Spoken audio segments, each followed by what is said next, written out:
Cloud. All right, we are live again. So it looks like we got 25 people out of 50 that registered, so other people might join, and that will be great. But we're going to go ahead and get started. Hello, everybody. This is Ed Gardner again. If you don't know who I am by now, I'm the executive director of the Liberal Gun Club, and this whole silly notion was, I think, my idea. Scott is going to be teaching us all about reloading tonight. This is the fourth official class in our social distance learning series. The first two were done by Scott are on firearms maintenance. They're on the YouTube channel, so head out there and have a look. We know the YouTube channel is not as professional as it could be. And I'll apologize in advance for the lighting behind me because I didn't bring home the expensive camera. I'm sitting in my bedroom talking to you and making these introductions. I want to introduce Eric Myers and Mike Ross. They're going to be co-hosting the class tonight. If you have questions during it, there's a chat button at the bottom of the screen. You click on that chat button and type your question in there.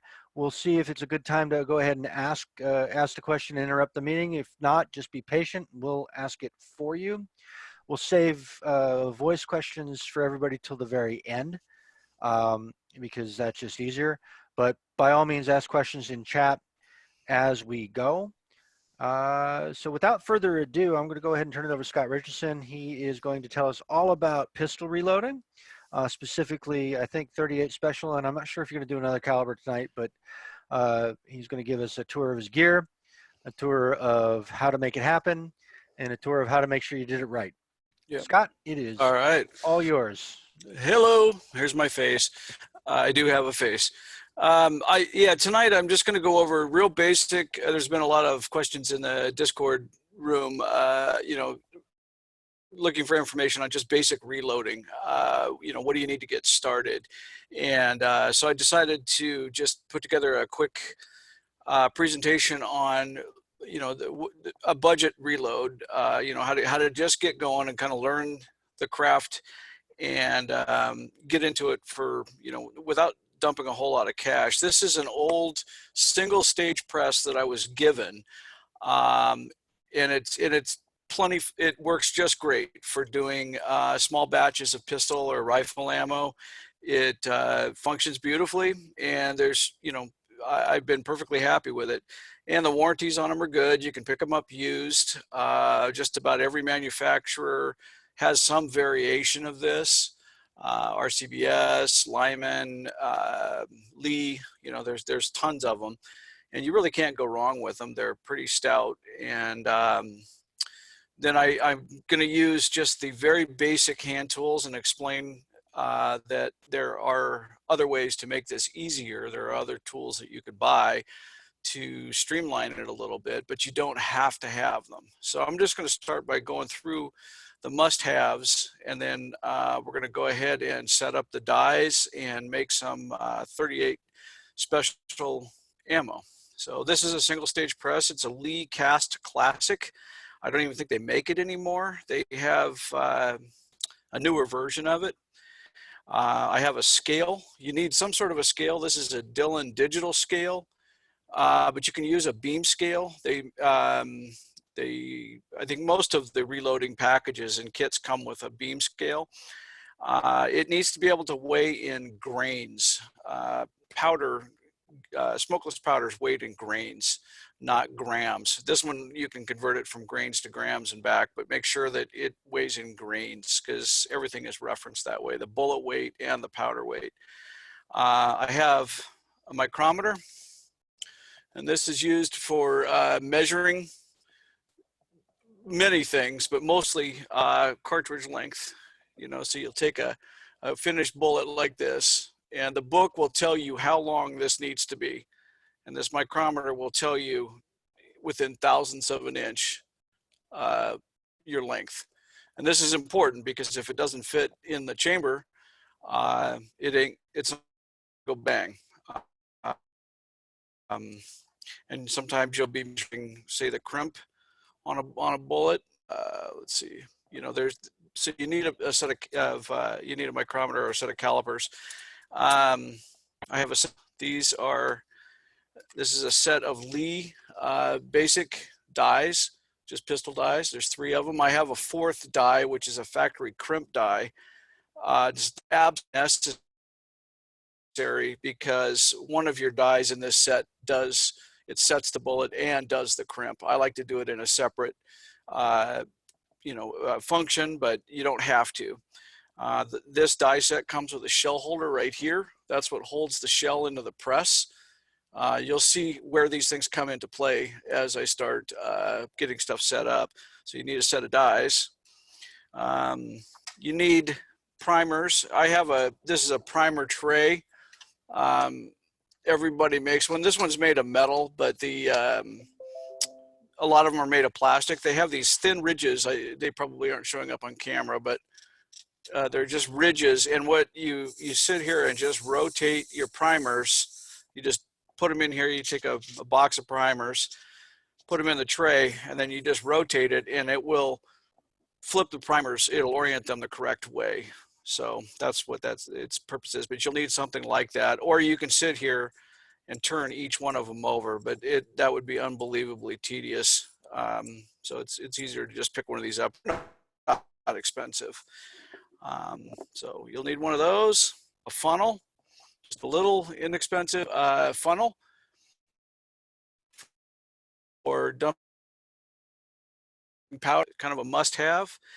I like to use one of these. This is a stadium block, for keeping track of your ammo as you make them, and because it gives to the cases as I throw powder charges, and you could start to you'll see an irregularity sometimes, like, wow, that one doesn't look like it has as much powder in it.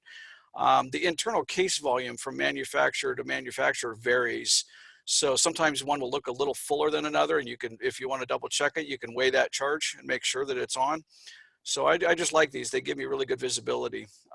But you don't have to have it. You can get by with just the plastic insert in an ammo box. You can just take one out of an ammo box and use that. You really don't need to spend the $8 or $9 to begin with. You need some powder, and powder is a rabbit hole. I'm choosing to use Trail Boss today because it's a very high volume powder, so it's hard to make mistakes with it. So throwing say 5 grains of Trail Boss fills a 38 cartridge a lot more than some of the other powders, and so the risk of a double charge is less with a high volume powder. You'll really see it. But I use a powder called Accurate number 2, which is super fine, and if you double charge that, you may not notice it, but if you double charge with Trail Boss, you'll notice it. So I like to use this powder, and plus it's a good all-around powder for planking loads and cowboy action shooting stuff. I use it a lot for 38 and my 45 Colt. So it's kind of a fun powder. Hey Scott, for a fun sort of demonstration, can you show us what a single charge and a double charge looks Sure. like in that pan? Yeah. That way you can sort of show Yeah. us that. Let me dip out a.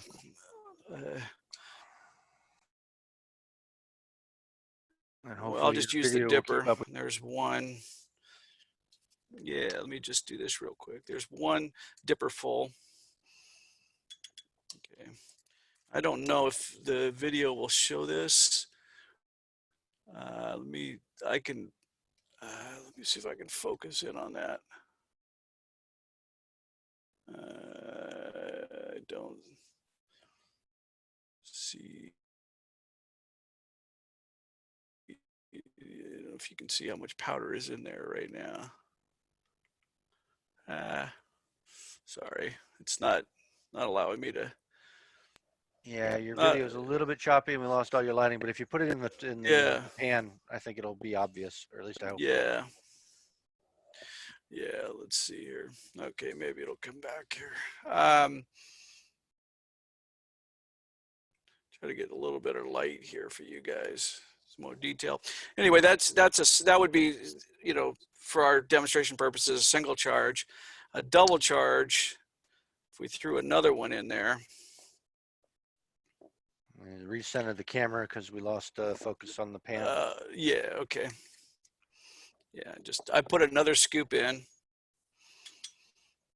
and you can see that this cartridge is almost full. You can see the powder level in there. It's almost full. So if I were to seat a bullet on there, you'd hear it crunch. I mean, that would be compressing that powder at this point. So it's very noticeable that this one's been double charged. Um, and equally as dangerous is no charge. A double charge, a double charge of Trail Boss in a 38 Special isn't going to blow up a 357 Magnum. It's just not that powerful. But a double charge of another powder could very well do it. So that's why I like this powder, especially for starting. It's a really good way to start loading. Is just pick up a pound of Trail Boss. And load data for it's pretty easy to get. The other thing that is critical that you should probably buy before you buy anything is a loading manual. I have several of them. This is the one I'm working out of today. It's made by Hornaday. They manufacture, they make presses, they make bullets, a lot of firearms related stuff. But read the first third of the book is all about the process of reloading, and it will explain to you why you're doing the things that you're doing. Me explaining this stuff, I can give you a certain amount of detail, but this explains a lot more context. So you'll need a loading manual. There are a lot of good ones, Lyman, Hornaday, and they're not that expensive. I just go out to Amazon and grab Hornaday or Lyman or Lee. Everybody makes one. So pick one of those up and just read it. The first third of it is all about history and reloading and explaining what all the terminology means and why you're doing the things that you're doing. And then you'll start getting into, actual load data. And I'll show you kind of what that looks like. In here, we're going to be loading off, this is, I know you can't really read the details, but this is kind of what it looks like. I find my bullet here. I'm using 158 grain semi-wad color hollow point. And then I come down and I find my powder, which is Trail Boss right here. I read across, and my minimum charge of Trail Boss is 2.9 grains. And then I start getting up into the critical zone of 4.1 grains. I wouldn't want to, that's the max. I don't want to load beyond that. So I would probably load somewhere between 3.5 and 3.8. I'll start with 3.5 today. That's right in the middle. So that's what you do is you take, once you've read the book, you find your bullet and your powder that you're trying to use. And the powder manufacturers like Hodgdon, which makes Trail Boss, has a lot of load data online. Sometimes you're not going to find the exact bullet that you're shooting. So, you'll find it, just find one that's similar in weight and work from there and start conservatively. You might not find, the exact Sierra bullet that in the load manuals, but you can work with that. You can just find something that's very close. And then there's a lot of resources online. There's a lot of forums and people that will help you explain, some of this stuff. But very rarely is anybody going to give you load data, because it's pretty dangerous to take load data from a complete stranger. You don't know what gun they used. You don't know what barrel they shot it out of. There's just too many variables. So you work out of the manuals. So anyway, well, let's get started. So that's the basic. That's the very minimal amount of things that you'll need to get started. So let's start from the beginning. So let's say we went to the range and we picked up some brass. I'm going to take 6 pieces of brass, and it's just, range brass. Picked it up off the ground. You take it and you clean it. I use a tumbler with a corncob media. It's a ground up corn cobs, and you throw these in there and turn it on, and it tumbles. I use about 2 hours, and put a little bit of like new finish car polish in there, and the brass comes out looking pretty new. So this is more or less, this is hasn't been tumbled that long, but it's clean. And really what you're not trying to make it sparkly and look brand new and polished. You're trying to get the dirt and crud off of it and out of it to prevent wrecking your dies. Because if you have dust and grime on the outside of the case, you're going to be shoving that up into your carbide dies, and you can cause a lot of damage and wear on them. So we're just trying to clean them up and get the grunge off of them. We're not trying to polish them. So we start with our brass, and a couple of things we need to do is, you'll notice Hey, when Scott, yeah, there was a question from Lonnie. Do you clean your brass every time you reload? yes, I do. I don't think it's actually, to be honest, with something like a bolt action gun or a revolver where the brass doesn't necessarily hit the ground, I suppose you could probably just wipe them off and reload them. I don't see why not. You're just trying to get most of the crud off. I just come home with a Ziploc bag full of range brass, and I sort it out by caliber and then just tumble it in big batches. And then I throw it in a Tupperware container. So when I'm ready to load 38s, I just grab the Tupperware container of tumbled 38s and start working on them. So when you have fired a cartridge through a gun, it expands. So this, if you'll notice, this is a case gauge. This is used to check the dimensions of your finished ammo. So I'm just going to demonstrate to you the difference between a fired brass and unfired brass. So we take this piece of fired brass and we drop it in the case gauge, and it doesn't fit. You can see how it's sticking out. It should just drop straight into there. So we need to resize this brass. If I take a unfired round right here, this is one that I reloaded. Notice it just drops straight in. It's really loose in there. Yeah.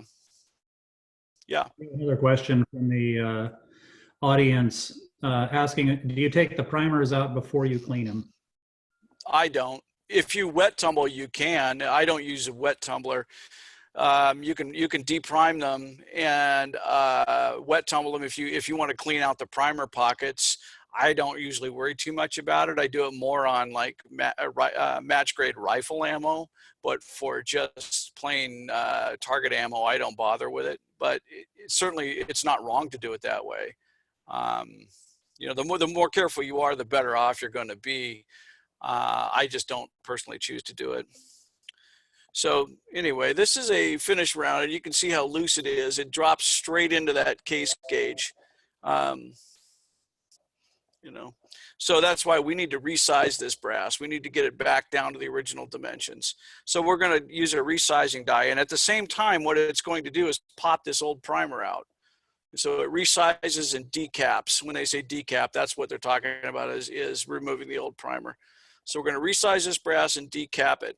That's the first step. So I'm going to grab, your dies are fairly easy to tell apart because your first step is the sizing and decapping die. And you can tell it because you see this pin on top. That's what pushes the old primer out. So that tells you that that's the first die, the sizing and decapping die. So to set this up, the other thing you're going to have in your dies, hopefully, if your dies don't come with it, you're going to need one, is a shell holder. Okay, this holds the shell into the press. So to insert the shell holder, you just lift the ram a little bit, slide it in, and that's that. Now we're going to set up our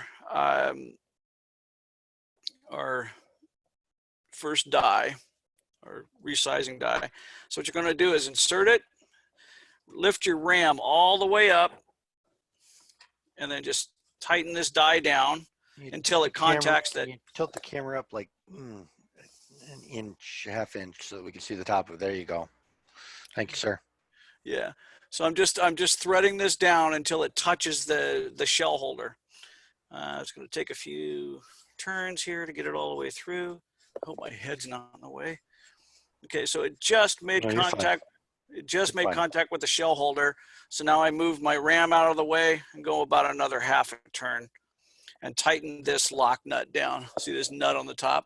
You just tighten that down, and that keeps it from going further in there. Okay, just hold that in place. So that die is set. So the first thing we're going to do is decap and resize this. Now, if you're doing rifle brass, you're going to need a case lube. It's not necessary with straight walled pistol brass because these are carbide dies, so they're naturally slick. You know, you don't need to use lube with the carbide dies. But most rifle dies aren't carbide, so you need to lube the cases. But that's a different topic for a different day. I don't think you're going to hurt anything if you lube these, but I don't. So you take your brass, you slide it into that shell holder. It's just a little notch, like so. Take your ram, lift it straight up, right there. Push down. And I don't know if you saw the primer pop out, but the primer comes out of this little hole right here. It just pushes it straight down and out. Okay, lift the handle. So that brass has been decapped. You see the primer's gone, and it's been resized. So now, see how it just drops straight in there now? It's fitting flush. So now it's the correct dimension to load. So I'm going to deprime and resize a few more. Slide it in, down. That one's done. That's why I like these stadium blocks, because I can sit here and just, when they're complete, set them in here. Do another one. Take it out. Do another one. And you can get going on this. Once you have your dies set up, you could go through a couple hundred of these pretty quickly. It's a way my son earns a few extra bucks. I'll have him decap a few thousand pieces of brass because it's really straightforward. So there's 6 pieces of brass prepped. They've been decapped and resized. So next thing we need to do is prime them. We need to put a new primer in these things. That's something I omitted in the beginning, was you need some method of priming your brass. And there's some inexpensive tools to do it. I have one that's a little bit more high end for hand priming. You can also do it on the press. There's some tools out there for doing it on the press. I don't mess with those. I just use, this is a Frankfurt Arsenal tool for doing it. And let me find which shell holder I need. 38 special is shell holder number 1. So I grab shell holder number 1. I'm just going to pop this out real quick. Put the shell holder in there. Okay, get this out of my way. So what this does is you take your decapped brass, you slide it right into this shell holder. It's like the shell holder on your press. And then a primer falls in, and then you squeeze the handle, and a ram pushes that primer up into the primer pocket. So let me just load a few primers in here. Scott, we have another question here. Sure. At the point where you've resized the case, what about trimming, chamfering, and deburring and pocket cleaning? I don't do that with pistol brass. I do that with rifle brass only. I just don't have the need to. You don't have the need to chamfer and deburr pistol brass because we're going to flare the case mouth. With rifles, you don't flare the case mouth, so you need some way to clean that up and for the bullet to be able to slide in there. I don't do it with pistol brass. I only do it on rifle. I haven't found it to be necessary with the pistol stuff. So what I'm going to do is just put this plate on here, and I'm going to flip my priming pan over. Yep. Let me get these. This does the same thing. Like the old Jiffy Pop popcorn. Same idea. That's probably really not fun to watch on this video feed, is it? Let me just do them by hand. It's a little epilepsy inducing. Yeah, I figured I'd slow it down. I just popped the last few over. All right, so anyway, my primers are all facing the correct direction. In this case, I want them facing up. So now I insert this in the tool, open my little feed gate. I just lean forward, and you probably won't be able to see it, but there's a primer down in there. You'll see the little brass. That's the primer. So I take my case. I actually could see that, just FYI. Okay. So I take my case, I slide it in the shell holder, and I just press forward. And there's a primed piece of brass. Okay. And when you prime these, you want to check them, and you want to make sure it's just slightly below the rim surface. You don't want them protruding. That can cause all kinds of problems, from not firing at all to, I suppose, you know, a slam fire maybe on certain guns, or they just, yeah, I found that with raised primers, they flat just don't go off. Sometimes you have to strike them twice. Sometimes they just don't work. So you just press it in there, and you want to just check it with your finger and make sure that it's just slightly below the surface. So there's one. Put another one in there.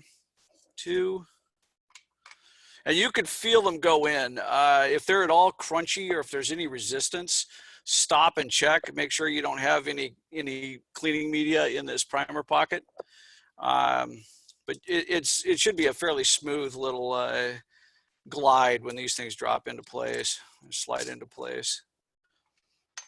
And another thing is, you want to inspect your brass fairly.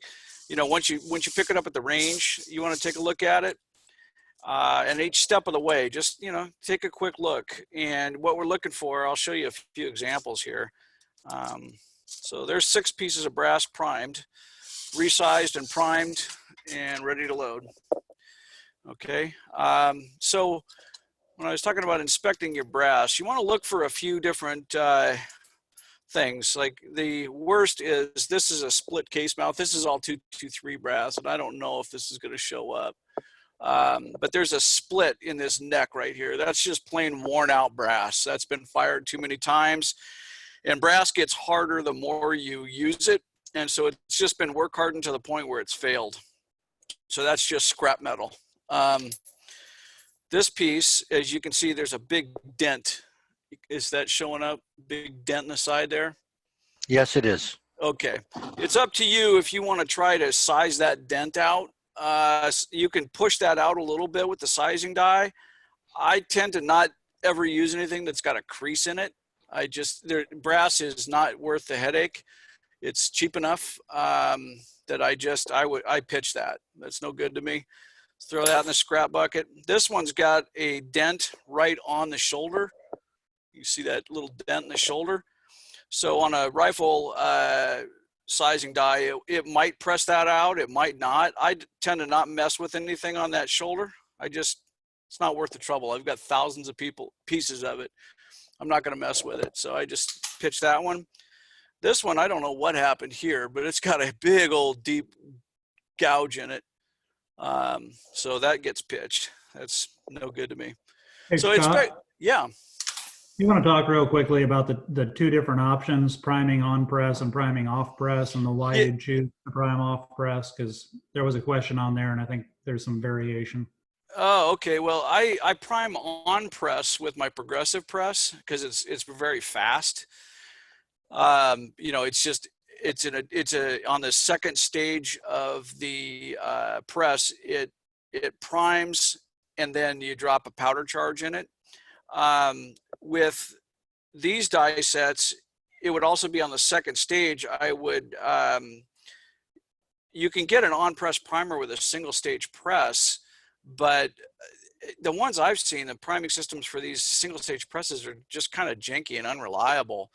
I don't find any real great time loss in just priming by hand. I can sit there. That's something you can do. Watch a football game and prime a few thousand cases pretty quickly. I've never primed on the press with a single stage. I do it on the Dillon because it's really fast and really reliable. So I don't know if that answered your question, but I just don't do it. I think that's good. I will also add that it really depends on the press as well. The classic turret press, which is slightly different, has its own on press priming system, which works pretty well once you get a good feel for it. But in general, most everybody on single stages have some kind of a tool like Scott's got. Yeah. Yeah, my drilling is flawless. That thing, once you get it going, it's a little finicky, but once you've got it set up and working, it primes really efficiently, faster than I can do it with a hand press. But it's an expensive game to get into.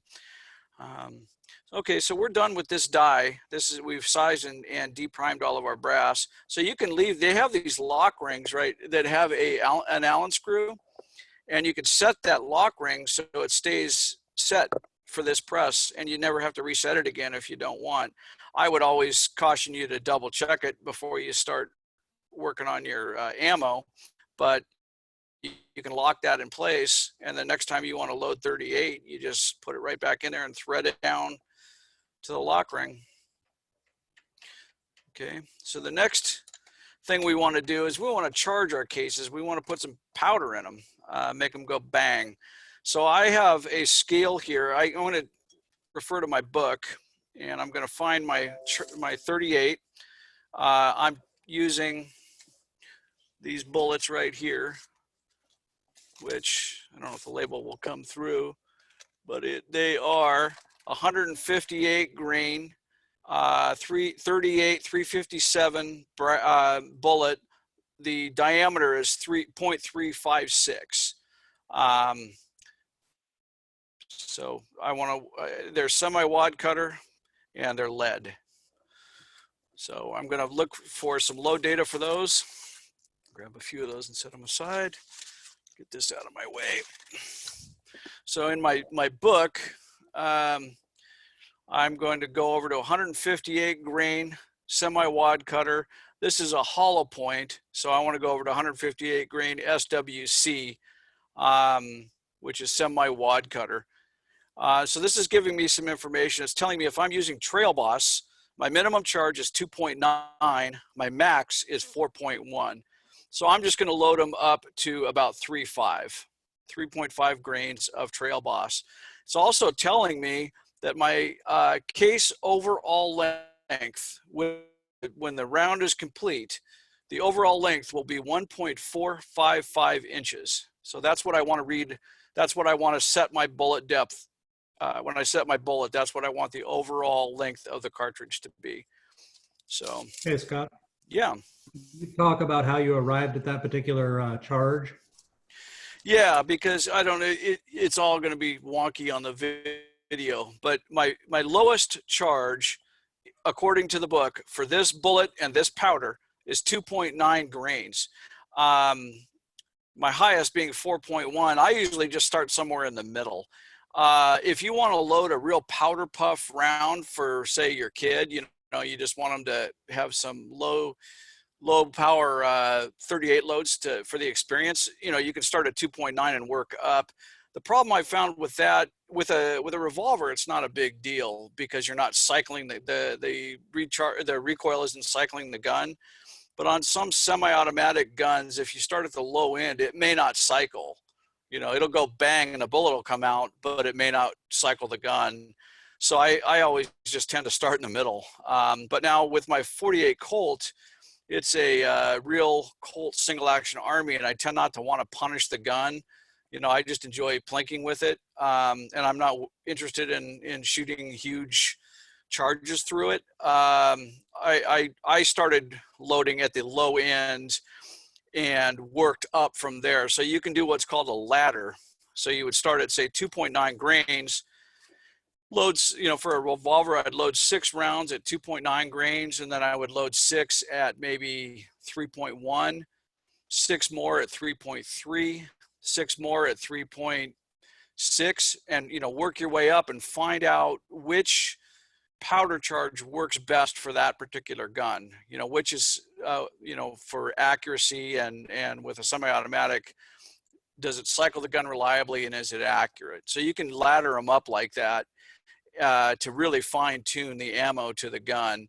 For a revolver, you know, I use my revolvers just for plinking. I'm not shooting them for accuracy.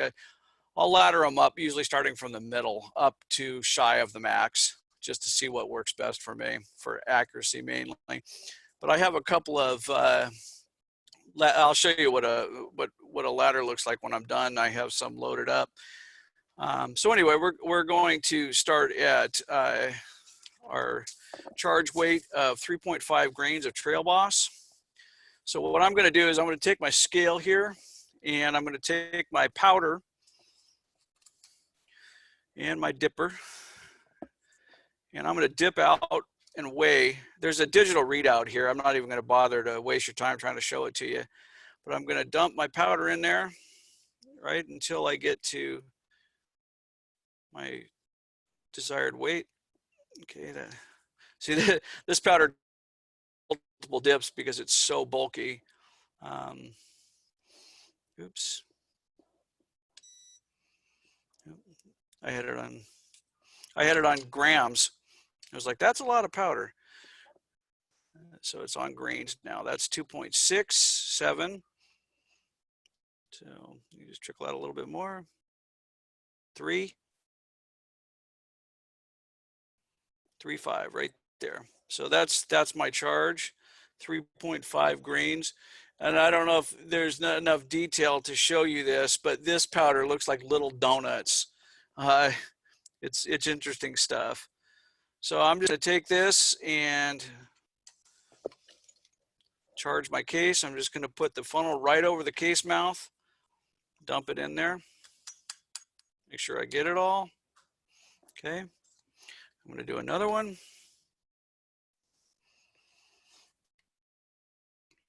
Okay.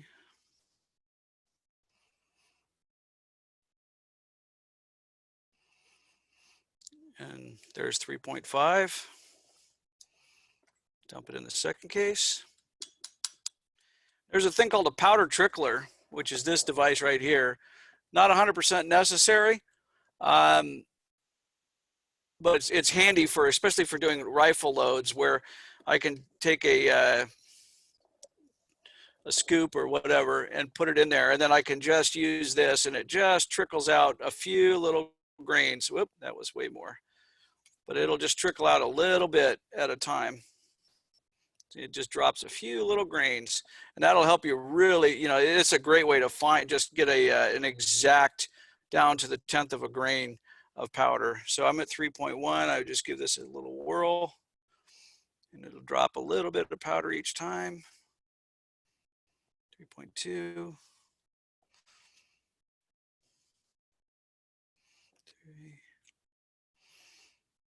Just keep going. This is a funny powder, 3.3, 4. I use this more with rifle though. I tend to be much more precise because I'm loading rifle for accuracy. So that's 3.5 grains. We dump that in there. Okay, do another one. This is the tedious part of reloading. You can get powder throwers, which, you know, it has a hopper, and I have one over here. But this is an inexpensive one, but it looks like this. I don't know if that's showing up.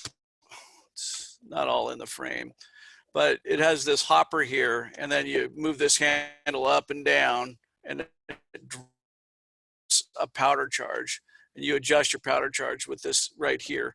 I decided not to use it today because I'm trying to do it with the bare minimum, and also that thing takes, you know, 5 or 10 minutes to set up to get it to drop an exact powder charge. So I figured this would be kind of fun because this is, you know, this comes with the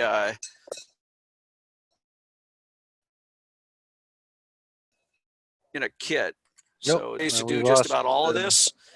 We lost your audio there for a second. This Oh, comes in a kit, I think is what you said, boss. Oh, I was saying that this powder dipper, there's easier ways to throw powder charges, but this powder dipper is what comes with your die set. So it may be what you start with. and I just wanted to demonstrate that it's perfectly fine to use, you know, and it's cheap. So there's 0.4, 3.5 right there. So we got one more to do, and then I'll end the boredom for you, and we'll go on to the next step. Okay. So this is consistently throwing about a 3-grain charge with each dip. Mike was asking about that before the class started, was, you know, how reliable is it? And with some powders, it's pretty reliable. With other ones, it isn't. But it seems to be throwing a really consistent 3-grain dip. So there we go. There's our 6 charges. Turn that off. All right. And now I can look down in, I don't want to spill the powder, but each one of those is filled to the same level. So I'm going to inspect that and make sure they all look the same. I know I measured each one of them, so I know that they're all at 3.5 grains, but it never hurts to look down in there and verify it. An empty case with just a primer will cause a squib load, and that's bad news, especially in a revolver. They're a real pain. So a squib is where the bullet doesn't exit the gun. If it exits the chamber and enters the barrel on a revolver, you could theoretically send another round in after it and blow the barrel up. Or a lot of times it won't exit the chamber and it will jam the gun up. The cylinder won't turn. And now you've got to pound that bullet back down into the case and figure out how to get all that out of the gun. So be very careful. Don't, you know, squibs are just dangerous to me as a double charge, if not more so. So when you're shooting your loads, you listen very carefully. And if you hear just a sound, or, you know, just a little pop, it sounds different, take the time to check and make sure, you know, that the bullet did indeed leave the barrel. It'll make a very distinct sound. It won't be nearly as loud. It sounds like kind of like a firecracker rather than a gunshot. So something to pay close attention to. So the next thing we need to do is we need to flare the case mouth. You'll see on these Lee dies, there's a powder thrower that will thread into this die, and it sits on top. And so you would flare the case mouth and then drop your powder charge. I have one. I found it to be really difficult to set up and to throw reliable charges with, because what I would do is I'd throw the charge and then I want to check it. So I would have to take the case out, pour it in the scale, weigh it, pour it back into the case, and then, you know, move on. And that's kind of how I got to where I just use the off-press powder charge. It's just easier for me to do it that way. But you can get the auto disc powder thrower will work with these dies. So to set this one up, it's fairly similar. I'm going to back this. Yeah. Just as a point of note, the auto disc is, although it's still available, Lee has a newer version which works quite a bit better. Okay. I was going to say it wasn't going to work worse. I mean, it worked okay, but setting finding the right disc for the powder was just tedious. Yeah, okay, so I'm going to thread this all the way down. Similar to what you've got on your off press powder thrower. It's adjustable. Yeah. Okay. Yeah, the adjustability is what I like, because you can really get it, fine tune it to the 1/10 of a grain. So you're going to take this this die. This is going to flare the case mouth so that a bullet will sit in there. Right now, if we took one of these cases, the bullet won't fit. It just doesn't go in the case. It's just too tight. I can't really show that, but this opening just won't seat a bullet. It just sits right there on top. And if you try to seat that, it's going to go in sideways. It's going to deform the brass. It's going to gouge the bullet. It's just going to be a mess. So we need to flare that case mouth just a tiny bit. Flare it out just a little bit for that bullet to sit in there. You don't want to take it too much where the bullet drops down all the way through. So we take our ram all the way to the top. We thread our die down until it touches again. Back your ram off, and then back it out about a half a turn, like that. And we'll lock it down a little bit. see what that Scott, quick question. Mm-hmm. For the beginners, how do you identify what die that is? Okay, the first one, a lot of them have it printed right on the die. This one does not. But the sizing and decapping die is really easy because it has this pin on it. Right. It's a decapping pin. This one is easy to tell because it has the orifice in the top where the powder will go right down through the top of it. Let me back that out of there and show you. So I don't know if it'll. Hold on, we got a viewer pushing their dies up on the screen with a slightly better camera. So I'm going to go ahead and Darth, Great, you want thanks, to do that again? Yeah, there we go. You're on camera, my friend. I don't know which one that is. That's the. Hold on, let me unmute you. We've got that's got an orifice straight through that, though. You see where the powder would yeah, drop you straight can, through. you can speak, Darth, if you can. Go ahead. Nope, can't hear you. This is the flare. Oh, hang on. Oh, the flare. Yeah, your audio is really low. You can show the decapping die again. Not you, Scott. I'm doing the. There you go. Show the front of it. We got a viewer that's got a much better camera and has got a good close up and some good lighting, so he's showing the decapping die. Oh, well, la-di-da. Well, there you go. I appreciate the help. I'm going to go ahead and put it back on your video, my friend. Okay. Oh, no, we've got one more to show us. He's going to show us what.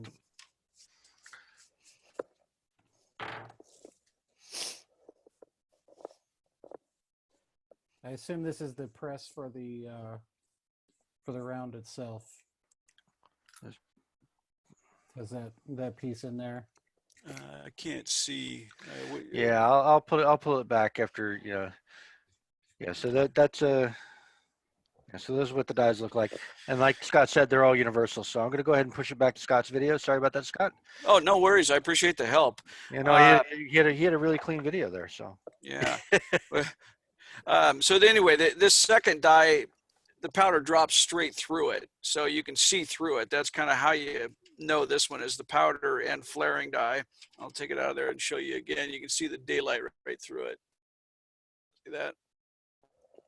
So I'm going to go ahead and double check this. Thread it. Once again, I'm going to thread it down until it touches the ram. Okay. And right there it touches. And then I'm going to back it off 1/2 turn and lock it down. Okay. And then I'm going to take a case, put it in there. Move the camera up just like maybe a degree or two so we can see the whole press. Sorry. No, up. There you go. Perfect. Everything's perfect. Thank you. See my scuba tanks too. So I'm going to go ahead and run my. Yeah, people thought you were having welding tanks in there, and they were all. I do, out. but they're on the other side of the garage. So I run my die up. Okay. Now that put you can't see it, but it belled the end of that case just a tiny bit. You can feel it, just a little bit of a bell. So we're going to take one of our bullets. Hey, look at that. See how it sets down in there? Almost down to that gas check. So that's a good little flare. That'll work just fine. So I'm going to go ahead and do all 6 of these. You just push the ram down until it bottoms out. None of these stages do you really need to really reef and crank on the arm. On some of the rifle brass to resize it, it can be a bit of arm exercise to crank the ram down and resize some of that stuff. It shouldn't be too hard if you've lubed it up correctly. But anyway, so there we've now flared each case. Last thing we need to do is seat the bullet and crimp it, and we will be done with making some ammo. So there we go. All right. So you can see each one of these stages, how once you have the die set up, you can do 100 rounds pretty quickly. So once again, you could get the lock rings and just lock this down, and next time you do 38 special, it's already preset for you, or set pretty darn close to what you need. All right, so set that die aside. Now we're going to take our bullet seating die, and you can tell this one because it has this knob up here at the top that threads down, and that's a ram that pushes down as the bullet comes up into the die. It works against that ram there, and that determines the depth of how far that bullet's going to seat. So let me thread that out a little bit.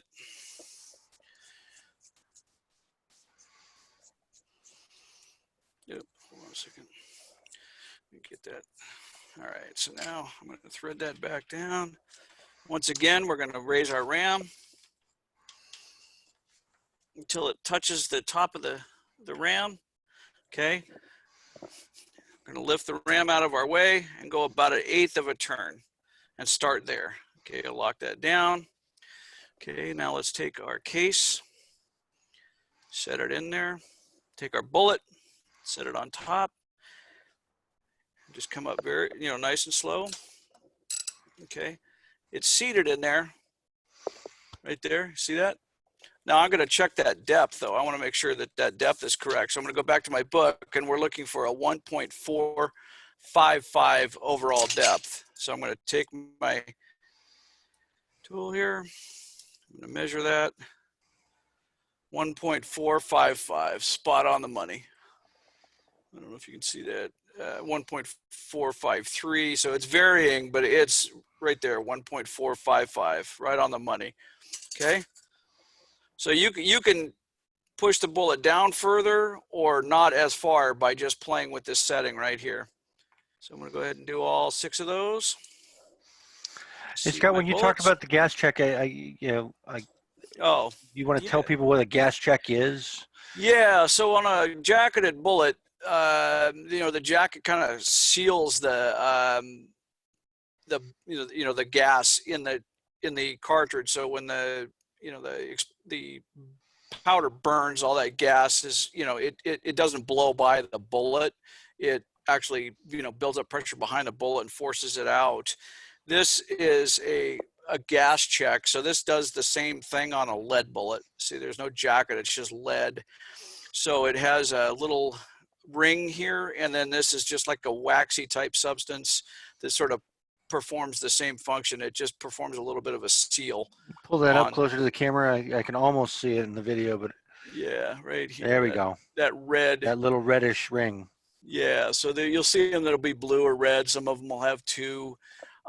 These bullets I like because generally that right there, there's a little bit of a lip, and that's the seating depth. That's the 1.455 seating depth. So I just seat it till the case hits that, and it's not a lot of tinkering around to get it set right. So if the gas check's covered, you did it right? Yeah, pretty much. But this one, if you see the finished round, a little bit of the gas check material came off. That won't hurt anything. But you can see the depth that the bullet is seating compared to the bullet there. You can see about how much of that bullet is down in the case. There's 2. And then we go 1 more. 3.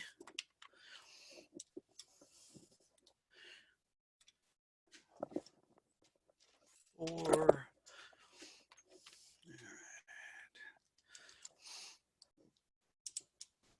Do my last one here. Okay. All right, so those have all been seated. Now, this die will also crimp. It'll put a little bit of a crimp right here where the brass meets the bullet to kind of hold it in place, and it'll keep this bullet from setting back or getting pushed further back into the case. This die is it's a seating and crimping die, but it's a little finicky to set up, and what can happen sometimes is you'll have the crimp happening before the bullet's fully seated, and it'll start to crinkle up the brass, and it's kind of a wonky thing to set up. So I generally just go out and buy a factory crimping die for these cases, and it makes it a lot easier. Right here, it's called a factory crimping die. So it performs one operation. So I use this to perform one operation, and then I use that to perform one operation. So I'm going to go ahead and just take this out. The instructions on setting up the crimp and the seating are in the booklet that comes with your die set right here. but I didn't want to spend 10 minutes messing around with setting that up. I figured in the interest of time, I would just do it separately with the crimping die. So I'm gonna take Got a my question on safety and handling lead. You're handling lead bullets. What's your protocol? You wear gloves if they're available, or do you? No, I don't. And I talked to my doctor about it, and it's, I use D-wipes when I'm done. Anytime I have a mat on my floor in my garage, it's a sticky mat made just for that purpose, and it removes powder and lead and things like that from your shoes before you go in the house. And then I use D-wipes, which are a lead, they're just like handy wipes that remove lead and heavy metals. That's what I do. But hey, you could use gloves. There's no wrong answer to that question. I washed my hands with lead with good soap, Yeah. etc. One more question: Do you get a crimping die in a 4-die set, or is that? Yeah, that's what the 4th die is. That's what the 4th die is. Yeah. So, and then one comment from the audience: you can also get coated bullets, so that'll do something about the lead. Yeah. The lead There's handling. this is a, I don't know if that's jacketed or that's lead or that's copper coated. So that would encapsulate the lead. Some of them have an opening, where the jacketed, where it's open to the lead is exposed right here. But I talked to my doctor, and he said it's aerosolized lead is really your bigger problem at like an indoor range. It's not as big of a deal. And they've done blood tests on reloaders, and their blood lead level isn't, any more elevated than most. So I'm going to come down, and I'm going to wait till that crimping die hits the top of the ram, and then take it about 1/8 of a turn down more, and we're going to start there. Okay. And I'm going to lock it down. A question for me: when you've said 1/8 of a turn or a quarter, or, 1/3 of it, or partial of turns. So your notion of how many? I use the flats on the locking ring. Yep. So, I figure, one flat over is about 1/8 or, to a quarter. A half turn would be taking this flat and moving it to the back side. That's a half turn. So it's kind of an eyeball thing. It's not an exact measurement. You're just kind of getting to a starting point. So I'm going to go ahead and run this in and check the crimp. And yeah, I don't know if you can see it, but that just put a little bit of a crimp. You can see the slight color variation. I don't know if that's showing up, but that's put just a tiny little bit of a crimp of the brass into the bullet. That's all you need. You don't need a whole lot. I'm going to back it out just a tiny bit. You don't need a ton. You don't want to just deform the bullet. You just want it enough to hold it in place. So there's, we're just crimp these real quick. All right. And like I said, your 3-die set, you can set it up so it seats the bullet and crimps it all in one step. But I found this to be a lot easier to set up and a lot faster to go through. It's one extra step, but I just found the results to be a lot more consistent doing it this way. So there's 6 bullets. Now, if I lived out in the country, I'd load up my Ruger GP100 and go fire them, but that's it from beginning to end, loading up some 38 specials. Like I said, there are tools and ways to make this a lot more efficient, but that's the bare minimum. And you can see how once you've got it down, you can crank out a few hundred rounds pretty easily in a couple of hours. It's not that difficult. And this method, this stuff will all work. These are all straight-walled pistol cartridges. There's no taper to them. So 45 ACP, 9mm, 40 cal, 357. Those are all 45 Colt. Those are all straight wall cartridges, so they're really straightforward to reload. Awesome. Any other questions, folks? Because we're right at the hour mark, and if you got questions, now's a good time to ask them. Are you more confused, or was there light shed on the subject? That's my concern. I don't want to make it seem. I found it an excellent refresher because I haven't done it. I actually got rid of my press, and I have a Lee hand loader, so Oh this yeah. reminded me of all the stuff that I need to do. Uh, Yeah, Anybody else? it really is. It is pretty straightforward. Just I would suggest you bite the bullet, and it's fantastic to do during these times because I have a steady supply of ammo through this. You know, people panicked and bought everything, and since this all happened, I've made about 2,500 9mm, 3,000 9mm rounds, and about 1,500 223 rounds with plenty more components to go. I could load ammo for probably the next 10 months with all the stuff I have on hand and not worry about ammo shortages or costs. The myth that you're going to save a lot of money reloading, it's just that, it's a myth. You can produce ammo slightly cheaper, some calibers exponentially cheaper, but you know, you're not going to save a ton of money making 9mm, but you'll shoot more and have more availability. Hey, There Scott.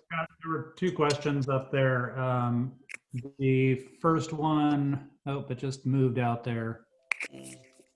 I have one, Eric, that I saw up there. Scott, say somebody wants to get started with reloading and they want to go with a budget setup. Mm-hmm. What's a ballpark for getting the essentials that you need to do to reload like you did just there? I'd say about $200. You can buy a kit on Amazon or at gun stores, Cabela's, Bass Pro Shops. You know, the Lee and Hornady sell basic single stage presses that come with a scale. They come with a funnel, the calipers, all the basic things you need. And then from there, and they're right around $200. And then from there, you'd need to buy your primers and your powder. And brass, I just pick up. I never buy brass unless it's for match grade rifle ammo. I just pick up brass for plinking at the range, or friends save it for you. You just tell them, hey, throw it all in a bucket and I'll take it. And then you sort it out, and you can trade what you don't load with somebody else or just give it away. But I'd say a little over $200, or, you know, you can go on to Craigslist or other online resources, and people sell reloading equipment all the time. And, you know, the presses don't really break, and most of them are warranted for life. The Lee hand loader costs $50. The dies cost between 30 and 60 Yeah. bucks per set. If you get the Lee loader dies, they come with the dipper and some other stuff. You know, you're into it at least for 100, 150 bucks if you're doing it real cheap. 200 bucks if you're going to go with a slightly better press, like what Scott has on the screen there. And then it's like every other part of this hobby. It can cost as much as you'd like it to. Yeah, I should do a video on my progressive loader. I have a Dillon 650, which is an older model of the 750 that currently sell. And I think the entry point on those is about $1,400. Yeesh. Yeah, and then you start adding the case feeder and all of the other. I got it used from a guy I work with. I won't tell people what a smoke a deal I got on it, but you know, it could be a very expensive hobby. But loading rifle, I load most of my rifle on this. The only rifle I load on the progressive is 223, because that's the one I plink the most with. And I can make really good consistent plinking ammo. But for like 308, let me find some. Well, he's stepping away real quick, guys. There was a couple of other questions, and I'll answer them since he's off screen. One was, can you buy primers and powder, primer, and bullets in California? Yes, you can. There are no issues at all. You can still have them shipped here. They're not subject to the same restrictions. And then the other question was faster ways to measure powder. He addressed that. There are powder throwers that he was just demonstrating the simplest and cheapest way of setting these things up. Yeah. These are some rifle rounds I loaded the other night. And these are, I did all on the single stage press. And this is a ladder. So I have two powders in here.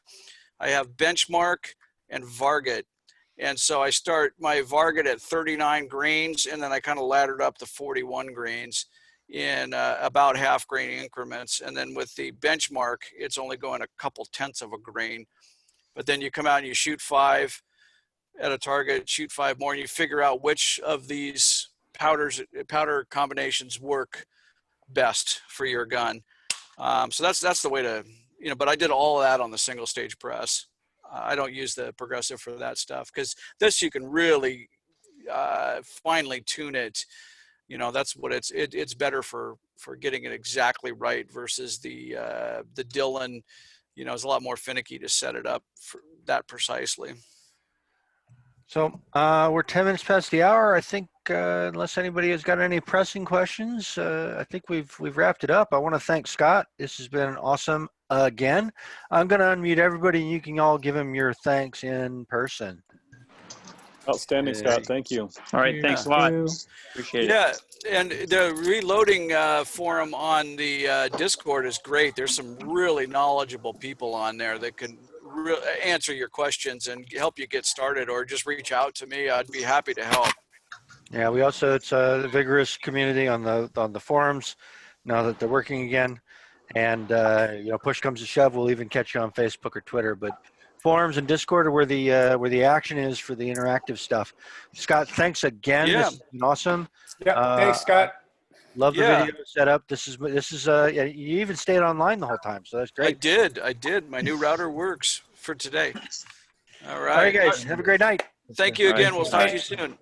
Thank you, Scott. Thank you.